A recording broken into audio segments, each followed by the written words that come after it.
In 1978, New York's newest skyscraper was secretly on the verge of collapse. And only its creator knew. Its designer, William LeMessurier, was celebrated.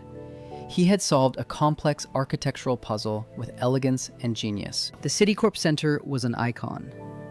It stood on 4 massive stilts, a marvel of modern engineering, built to be impossibly light. But then came a phone call. An engineering student had a question about his design, a question about the wind. LeMessurier initially dismissed it, a minor oversight perhaps. His design used strong, welded joints for stability. The student pointed out that LeMessurier had calculated for winds hitting the building straight on, but not diagonal winds. Then he learned the contractors had used bolts instead of welds to save money. A small change with huge consequences. He ran the numbers again. His blood ran cold. The bolts would fail. The building would fall. It was not a question of if, but when. The model showed a 70-mile-per-hour quartering wind would be enough. A storm that hits New York every 16 years. Thousands of people worked inside. Tens of thousands lived in the surrounding blocks. The potential death toll was unthinkable. The failure of a single bolted joint would set off a chain reaction. The entire 59-story tower would pancake. LeMessurier was the only person on Earth who knew the terrible secret. What should he do? He faced a choice. He could stay silent and pray, or confess and face professional ruin, lawsuits, and public disgrace. For him, the risk to human life was the only thing that mattered. His conscience gave him no other option. He presented his findings to Citicorp's executives. Imagine their shock. Their brand new headquarters was a ticking time bomb. Panic was their greatest enemy. If the public found out, the chaos could be as deadly as the collapse itself. They made a great gamble. They would fix the skyscraper in absolute secrecy, right under everyone's noses. The plan was audacious. A construction crew would work every night, from 8 p.m. to 5 a.m., when the building was empty. The public story? Just some routine upgrades to the ventilation systems. A believable, boring, perfect cover. But their real task was monumental. They had to weld 2-inch thick steel plates over 200 bolted joints. Each plate weighed hundreds of pounds. How could they move them secretly through a finished luxury office tower?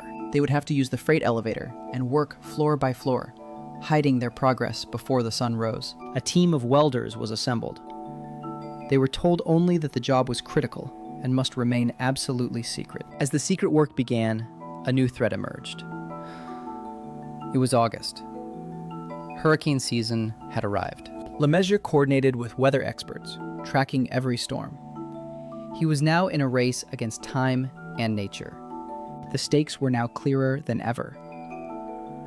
His career versus thousands of lives, with a hurricane bearing down the coast. Every weld was a small victory.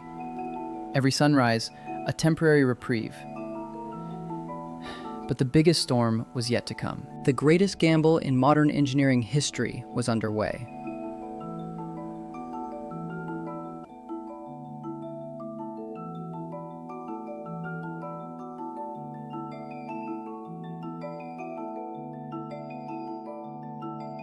And the city slept on, completely unaware. Each night, they cut away sections of wall, performed the weld, and then expertly patched the wall back up. By morning, it was as if they were never there. Office workers arrived to find nothing out of place. Next challenge, the noise. Welding is not a silent activity. How did they keep the sound from echoing through the city? The first problem was simple: how to work without being seen. Every joint was hidden behind drywall. They worked on the empty, unfinished floors first. The thick concrete muffled the sound before it could escape the building. But as the repairs progressed, a monster was forming in the Atlantic. A hurricane named Ella. Its projected path was aimed directly at New York City. The repairs were only half finished. LeMessurier knew he had to prepare for the worst.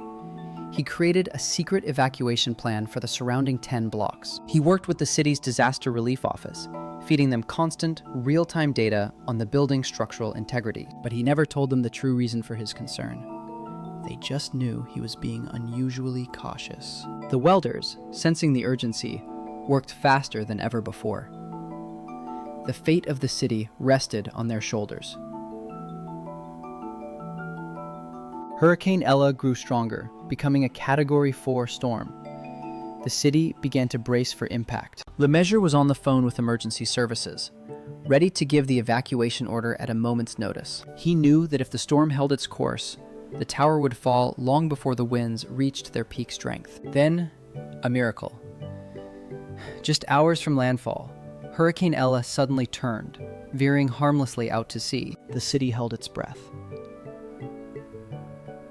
The welders inside the tower made their final, desperate push. The immediate danger had passed, but the flaw in the building remained. The work had to continue. This close call highlighted another problem.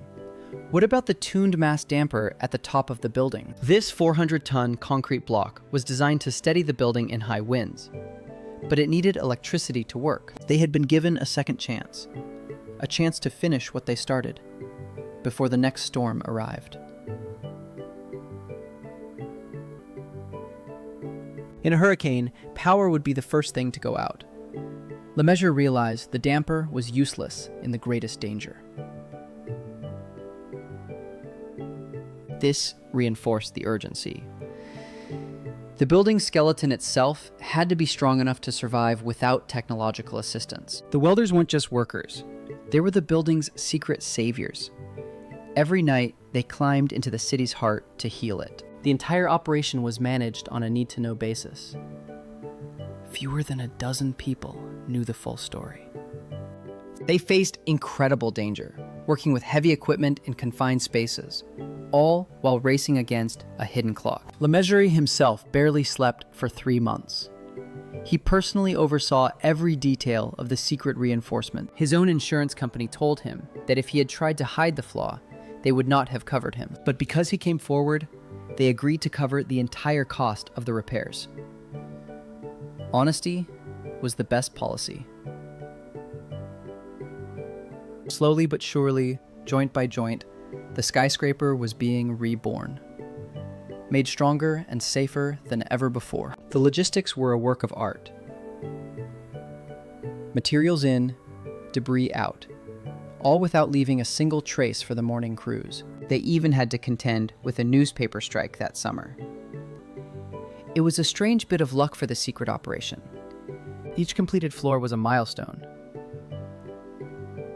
A checklist on a hidden blueprint was slowly being filled with check marks. The team worked through exhaustion, bound by a shared, unspoken purpose.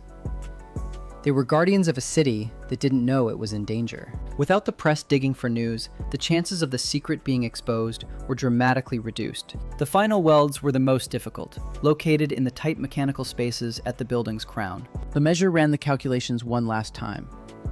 The building was now strong enough to withstand a 700-year storm. They finished in late October, just as the Atlantic hurricane season was coming to a close. The race was won. The secret was safe. The city was safe. And no one was the wiser. The welders vanished back into the city. For nearly 20 years, the story of the Citicorp Center's brush with death remained one of the best-kept secrets in architecture. The final chapter of this manuscript remained unwritten, until a reporter finally uncovered the truth. The public was stunned. People had worked, shopped, and lived in the shadow of the tower for years, unaware of the drama. LeMessurier, who had feared disgrace, was instead celebrated as a hero.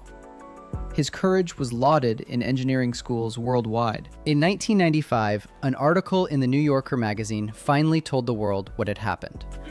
The secret was out. The full design was now revealed. The massive, hidden steel plates were a testament to a crisis averted in the dark. The building stands today, a silent monument to engineering ethics.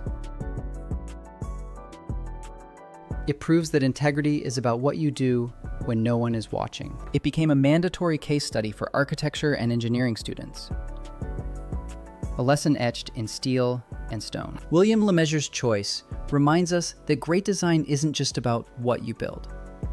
It's about what you protect. Every stone and every steel beam carries a story of human choice, of courage when faced with an impossible problem. The echoes of that secret summer still resonate today.